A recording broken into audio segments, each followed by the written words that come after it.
ఇది కాకుండా రెండోది ఏంటంటే, సరే మనకు గవర్నమెంట్ జాబ్స్లో వెళ్ళాలంటేనేమో కొంచెం హార్డ్ వర్కింగ్ ఉండాలి. మనకు సక్సెస్ రేట్ కూడా మన హార్డ్ వర్క్ మీద డిపెండ్ అయి ఉంటుంది కాబట్టి, సో కొద్దిమందికే ఉద్యోగాలు వస్తాయనే ఒక ఇన్ఫర్మేషన్ ఉంది కాబట్టి, మనం సాఫ్ట్వేర్ వైపు కూడా ఎక్కువ మంది 40 to 50% స్టాటిస్టిక్స్ చేసిన వాళ్ళు సాఫ్ట్వేర్ వైపు వెళ్తున్నారు. వాళ్ళలో ఎక్కువ మంది 35 to 40% సాఫ్ట్వేర్ డిగ్రీ లెవెల్లో వచ్చే జాబ్స్ తక్కువ అండి. పీజీలో అయితేనే ఎక్కువ జాబ్స్ వస్తున్నాయి. బట్ మీడియం శాలరీ అనేది కొంచెం తక్కువగానే ఉంటుంది.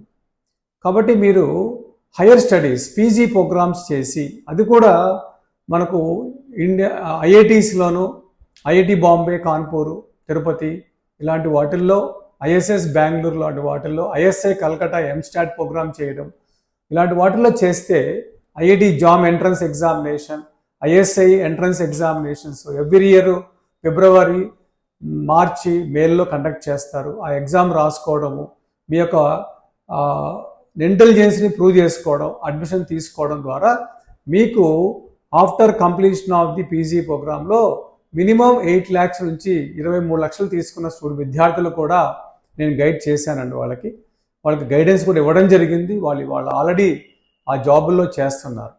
అలాగే మనకు గేట్ స్టాటిస్టిక్స్ ద్వారా కూడా గేట్ ఎగ్జామ్ రాసుకుంటే మీకు ఎంటెక్ ప్రోగ్రామ్ చేయొచ్చు.